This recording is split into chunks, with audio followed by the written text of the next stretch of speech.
तो हेलो दोस्तों, आज के इस एपिसोड के अंदर हम चैप्टर 7 को एक्सप्लेन करने वाले हैं, जो काफ़ी ज़्यादा हॉरिफाइंग और डार्क में भरा पड़ा है। और साथ ही में हमें दो कैरेक्टर का फेस ऑफ भी दिखने वाला है। लेकिन अगर आप गेस करना चाहते हैं तो प्लीज़ आप कमेंट में अपना रिप्लाई ज़रूर लिखिएगा। तो चलिए बिना किसी देरी के आज के इस चैप्टर को स्टार्ट करते हैं। चैप्टर की स्टार्टिंग में हम एक लड़की को देखते हैं जो डिनर टेबल के ऊपर बैठी होती है और उसके सामने काफ़ी सारा खाना रखा होता है। लेकिन उसको वो खाने के लिए नहीं मिलता, क्योंकि उसके साथ जो लेडी है वो अपना जो खाना है वो एक बंदे जिसका नाम सियोंग है उसको दे देती है। और वो लड़की कहती है कि क्या मैं भी इसमें से थोड़ा ले सकती हूँ। तभी वो जो आंटी है उसकी वो बोलती है कि जी सोंग।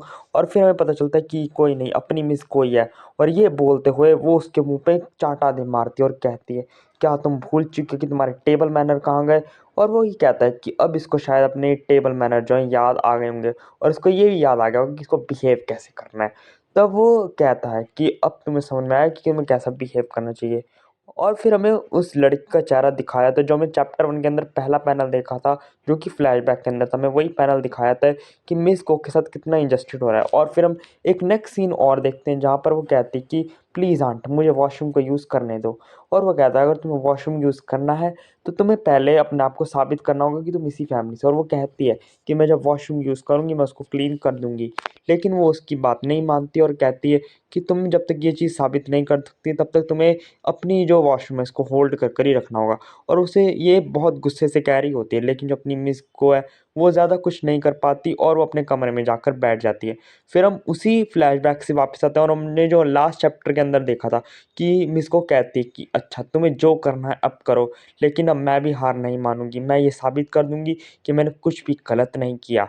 और यहीं से हमारा जो चैप्टर है ये स्टार्ट होना शुरू हो जाता है। और फिर हम उसको नेक्स्ट सीन के अंदर इसोप के ऑफिस के अंदर देखते हैं, जहाँ पे वो सोचती है कि मैं कितनी बड़ी फूल हूँ कि मैंने सियुली की मदद से बात की। के सामने इसोप आता है, फिर वो कहता है कि नहीं तुम बिल्कुल भी बेवकूफ़ नहीं हो।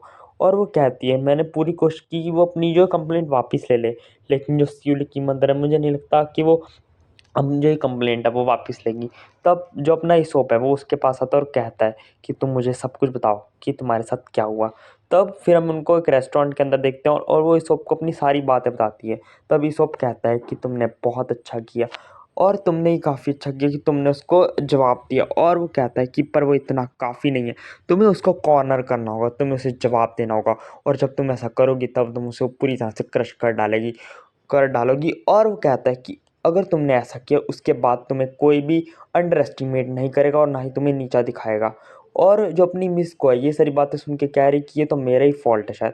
लेकिन अपना जो इसोप है वो कहता है कि मिस को मैं तुमसे काफ़ी ज़्यादा इम्प्रेस्ड हूँ, क्योंकि तुमने अपने जो इमोशंस हैं उनको पूरी तरह से एक्सप्रेस किया। जो तुम्हारे अंदर इतना चाइल्डहुड का ट्रॉमा जो तुम्हारे ऊपर बचपन से ही था वो तुम्हारा अब बाहर निकल कर आ रहा है। और सबको ये दिखा दो कि तुम कोई ऐरी गैरी नहीं हो, तुम्हारे अंदर भी कैपेबिलिटी जो तुम्हारा एंड्योरेंस है तुम वो सबके सामने दिखाओ, जिससे कि जो लोग तुम्हें नीचा दिखाते हैं और जो लोग तुम्हें परेशान करते हैं वो तुम्हें आगे से नीचा ना दिखाएं और तुम उन्हें पूरी तरह से क्रश कर डालो। और अगर तुमने ऐसा किया तो उन लोगों की मजाल कि वो तुम्हारे ऊपर हाथ भी उठाएं। और ये जो ये सारी बातें जो मिस को जब सुनती है तब वो अपने माइंड में ही कुछ ना कुछ सोच रही होती है।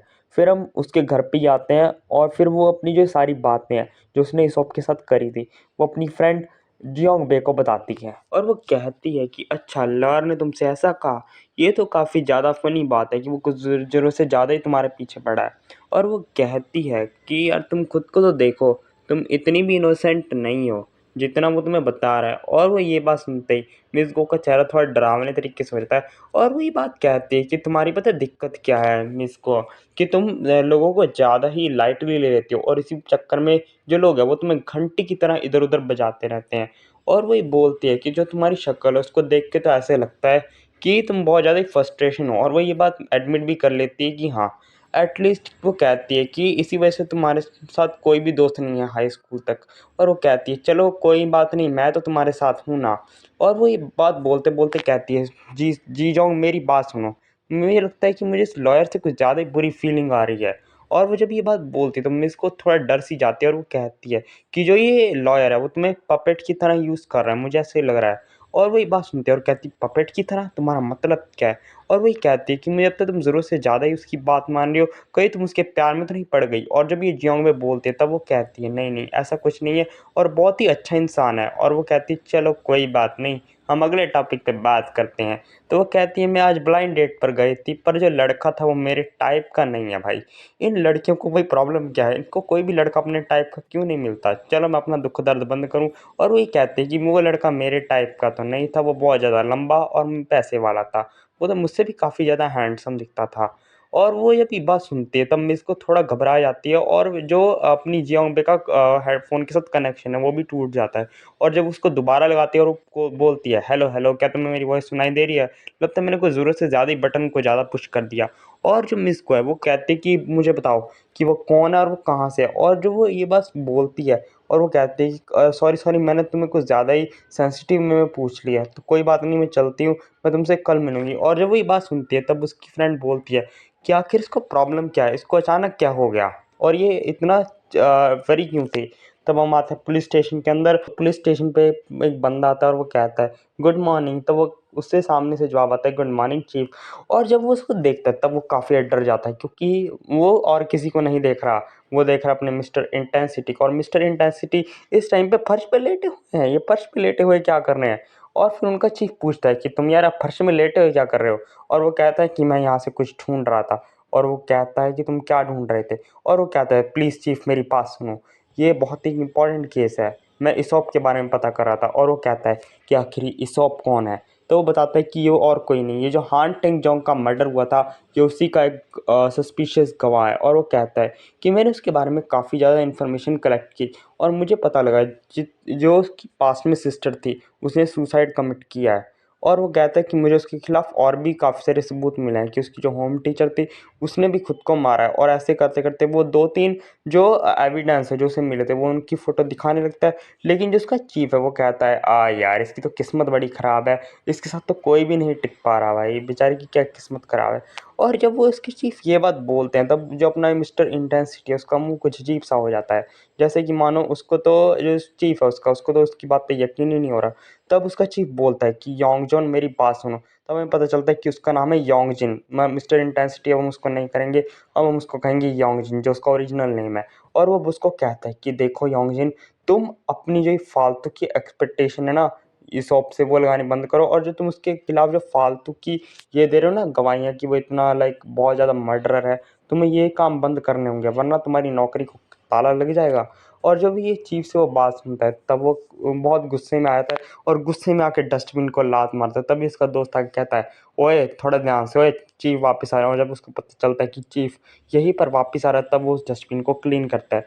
तब वो अपने दोस्त से मांगता है कि भाई मेरे को एक सिगरेट दे दे, मुझे सिगरेट चाहिए। और वो कहता है नहीं भाई मेरे पास सिगरेट तो नहीं है, मैं क्विट कर चुका हूँ।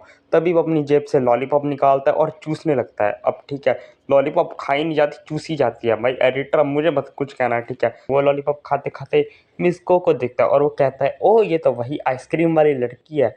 ये सोच रहा है कि मैं उससे अब दोबारा ट्रीट लूँगा और उससे मज़े लूँगा। लेकिन जब देखता है कि उसके पीछे और कोई नहीं इसोप है तो उसको वो देख के उसकी जब फट जाती है योंगजिन की बुरी तरह से। और जब योंगजिन उसको देखता है काफ़ी डेवियस स्माइल देता है। तो यहीं पर हमारा जो चैप्टर है फॉरेन मर्डर का वो ख़त्म हो जाता है। अब देखने वाली बात है कि ये अपना योंगजिन अब क्या करेगा? क्या इसोप की हिस्ट्री निकाल पाएगा? मिस को कैसे रिएक्ट करेंगी? तो हम वो जानेंगे अगले चैप्टर के अंदर। और अगर आपको अगला चैप्टर देखना है तो प्लीज़ हमारे चैनल को लाइक शेयर सब्सक्राइब ज़रूर कर दीजिएगा। मैं मिलता हूँ आपसे नेक्स्ट वीडियो के अंदर, तब तक के लिए पीस आउट।